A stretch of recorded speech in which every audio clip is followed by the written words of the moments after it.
Dire que la démocratie en France est en crise semble relever de l'évidence. Face aux nombreux défis que notre pays doit affronter en ce début de XXIe siècle, crise économique, réchauffement climatique, pandémie, retour de la guerre, notre système démocratique libéral semble à bout de souffle, incapable de répondre efficacement à ces problèmes. Les pouvoirs publics semblent paralysés et les citoyens se désintéressent toujours plus de la politique, comme le montrent les taux d'abstention élevés lors des élections. Bien sûr, face à ce constat, il semblerait logique de voir se multiplier les appels à un renouveau démocratique, relançant ce vieil idéal collectif. Et c'est en partie vrai, du moins si on regarde la surface des choses. Car en réalité, on peut observer un autre discours qui se développe dans l'opinion publique française. Tout un panel d'opinions que l'on pourrait qualifier d'autoritaires semble émerger comme réponse potentielle aux crises que l'on traverse. Bien sûr, quand on pense à ce sujet, il nous vient immédiatement en tête les appels à un retour à l'ordre nécessaire face au chaos ambiant, incarné par l'intervention de l'armée ou d'un homme fort et providentiel. On pense aussi à la fameuse tribune signée en avril 2021 dans le journal Valeurs Actuelles par des militaires à la retraite qui appelaient à lutter contre le délitement de la France. Et qui, en prenant pour prétexte une guerre civile imminente, suggéraient l'idée d'une intervention des soldats d'active pour restaurer l'ordre. Loin d'être un acte isolé, cette tribune avait reçu le soutien de 58% des Français, selon les sondages de l'époque. Contrairement à ce que l'on pourrait penser, le soutien à des solutions autoritaires n'est pas uniquement réservé aux sympathisants de la droite nationaliste. Lors de la pandémie de Covid-19, il était monnaie courante d'entendre dans les médias français un discours valorisant l'efficacité des méthodes autoritaires du gouvernement chinois pour stopper le virus par des confinements brutaux, en comparaison des démocraties européennes attentistes. La préférence pour des options autoritaires se manifeste aussi dans le domaine écologique. On entend assez souvent des militants prenant comme prétexte l'inaction climatique justifier un usage de mesures plus coercitives car le temps serait compté, au point que certains en viennent à prôner, à demi-mot, une dictature écologique. Dans une interview de novembre 2019, publiée dans le journal allemand Der Spiegel, le cofondateur du mouvement Extinction Rebellion affirme que, quand une société se comporte de manière si immorale, la démocratie n'est plus compétente, le seul recours, ce sont les actions directes. Au total, ce sont 39% des Français qui seraient d'accord avec l'idée d'avoir à la tête du pays un homme fort, qui n'a pas à se préoccuper du Parlement, ni des élections. Il faut dire que ce phénomène est loin d'être uniquement français, puisque 38% des Américains et 36% des Européens partagent le même avis en 2017. Et ce sentiment est en hausse, puisque seulement 26% pensaient la même chose en 1999, particulièrement au sein de la jeunesse, avec par exemple 56% des jeunes britanniques qui affirment que le pays se porterait mieux sous une dictature. Face à ce constat, nous vous proposons avec ce format de vidéo de réfuter l'une des idées reçues qui est à la base de l'attrait pour les régimes autoritaires, à savoir l'idée selon laquelle la démocratie, bien que plus juste, est moins puissante et moins efficace qu'une dictature, surtout pour faire face à une crise majeure. Il y aurait bien sûr d'autres aspects à évoquer, mais il nous semble que cet argument revient souvent, au point d'influencer des gens convaincus par la démocratie, en théorie, mais souhaitant voir une solution efficace à leurs problèmes. Il est donc temps de rappeler les fondamentaux. L'argument n'est pas nouveau dans l'histoire française. Déjà à la veille de la Première Guerre mondiale, différentes forces politiques, avec notamment en tête l'Action française, pensaient que la Troisième République décadente, du fait de son parlementarisme, serait incapable d'affronter l'Empire allemand et son militarisme prussien autoritariste. La victoire de la France et du Royaume-Uni, toutes deux des démocraties libérales, face aux empires autoritaires, leur a offert un démenti.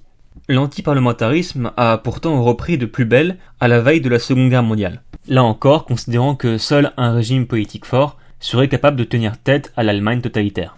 La tentative de coup d'État de 1934 par les ligues nationalistes s'est en partie faite sur ce mot d'ordre. Si la France n'a certes pas pu remporter seule cette guerre, face à une Allemagne beaucoup plus peuplée, elle a toutefois été libérée par les démocraties libérales anglo-saxonnes et pu s'asseoir à la table des vainqueurs.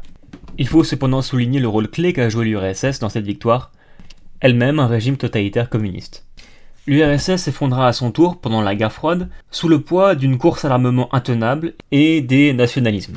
Le XXe siècle démontre ainsi par les faits que la puissance semble aller à l'avantage des démocraties libérales. Pourtant, force est de constater que beaucoup continuent aujourd'hui de penser que les démocraties sont faibles, incapables de combattre les armées des pays autoritaires. Il n'est pas rare d'entendre que les dictatures de l'Est, comme la Russie, la Chine ou la Corée du Nord, disposeraient d'une population conditionnée à se sacrifier pour leur pays, alors que les populations occidentales, individualistes et indisciplinées, seraient incapables de leur tenir tête.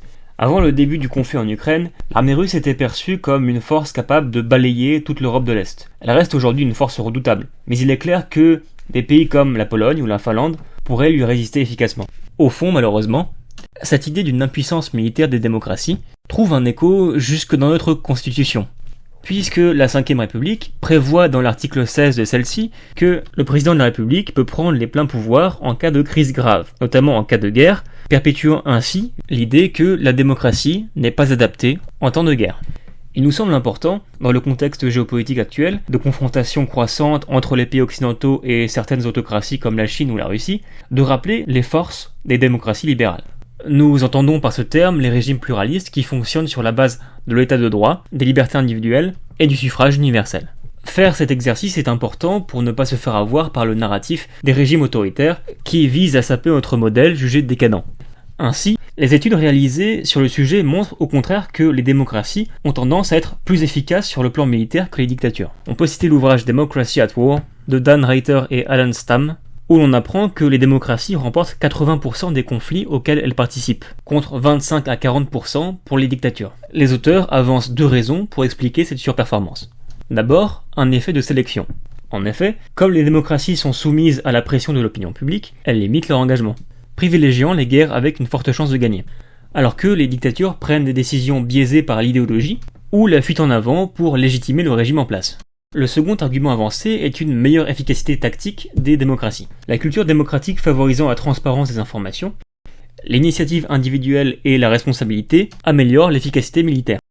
Les soldats sont plus motivés car ils ne combattent pas de force. La chaîne de commandement ne cherche pas à minimiser les difficultés par peur des représailles. L'autonomie des combattants et la décentralisation, permises par l'éthique de la responsabilité, sont d'autres facteurs décisifs, également mis en avant dans l'ouvrage Military Power de Stephen Bidle. L'adaptation et l'initiative de petits groupes de combattants sont la clé pour remporter une guerre. Et cette liberté ne peut être permise dans les régimes autoritaires, qui ont tendance à avoir des chaînes de commandement rigides et centralisées. En effet, laisser autant d'autonomie à l'armée pourrait menacer le pouvoir, notamment d'un coup d'État. Les dictatures ont donc tendance, paradoxalement, à saborder leur armée, en plus de nommer des fidèles aux postes clés au détriment du mérite. C'est souvent l'argument qui est mis en avant pour expliquer la victoire d'Israël dans ses guerres avec les États arabes, avec des armées plus nombreuses mais dans un système autoritaire. La chaîne de commandement centralisée de la Russie l'a fortement handicapée dans la guerre de 2022 avec l'Ukraine, qui a adopté un style de combat décentralisé, plus proche du modèle occidental.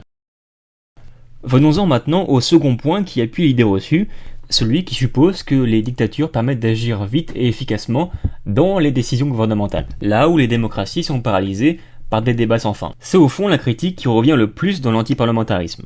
À chaque crise politique majeure en France, la lenteur des débats ainsi que la corruption supposée des parlementaires est perçue comme un frein à une réaction efficace face à l'urgence. Agir vite et efficacement au nom de l'intérêt général, voilà la promesse d'un régime autoritaire, pour sortir de la paralysie coupable des démocraties. Cette recherche de solutions peut ainsi amener légitimement des individus à se laisser séduire par les options autoritaires. Or, il faut bien rappeler que la réalité des faits nous montre l'exact inverse. Globalement, les démocraties sont plus stables et résilientes dans le temps. C'est une donnée essentielle si on cherche à évaluer l'efficacité des gouvernements pour résoudre des crises.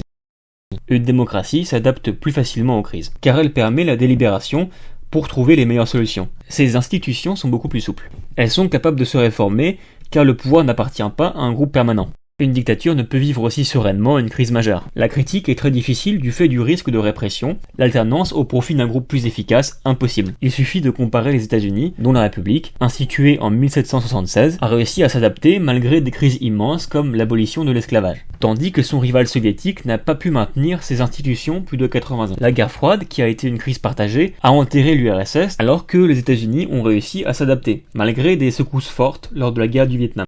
Et même lorsque des crises déstabilisent profondément une démocratie, la transition institutionnelle est souvent pacifique, tandis que les dictatures s'enfoncent souvent dans des purges, des guerres civiles, voire des effondrements globaux de l'État.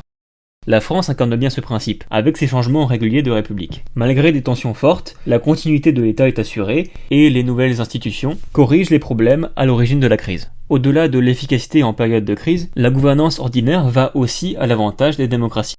Si l'on regarde des indices comme le Global Governance Index ou le rapport BTI, il apparaît clairement que les démocraties ont des gouvernements plus efficaces.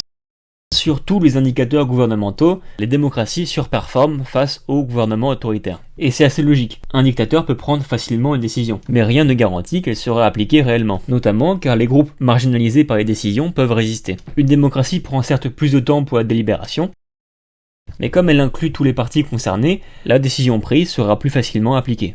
Dans le livre Why Nations Fail, des prix Nobel d'économie 2024, les auteurs illustrent cet aspect. Les démocraties reposent sur de larges coalitions sociales avec différents groupes sociaux parfois antagonistes. Et cette compétition au sein des élites permet des décisions plus efficaces. La corruption est un frein majeur à l'efficacité des décisions. Et l'indice de perception de la corruption est clair. Les pays les moins corrompus sont des démocraties, les pays les plus corrompus sont des dictatures. Les régimes autoritaires sont bien plus exposés à des risques de détournement de fonds, ce qui nuit à l'efficacité des politiques publiques. Avec cette vidéo, nous espérons avoir pu rappeler la valeur de la démocratie libérale. Ce n'est certainement pas un régime parfait, mais les options autoritaires, malgré les apparences, sont bien pires encore. Si les démocraties sont si rares dans l'histoire de l'humanité, c'est qu'elles sont précieuses. L'autoritarisme est une solution de facilité. La démocratie libérale est plus coûteuse à mettre en place, mais en définitive, c'est le régime qui sert le mieux l'intérêt général jusqu'à présent. Tâchons de nous rappeler de la force de notre modèle, face aux défis que nous avons relevés aujourd'hui.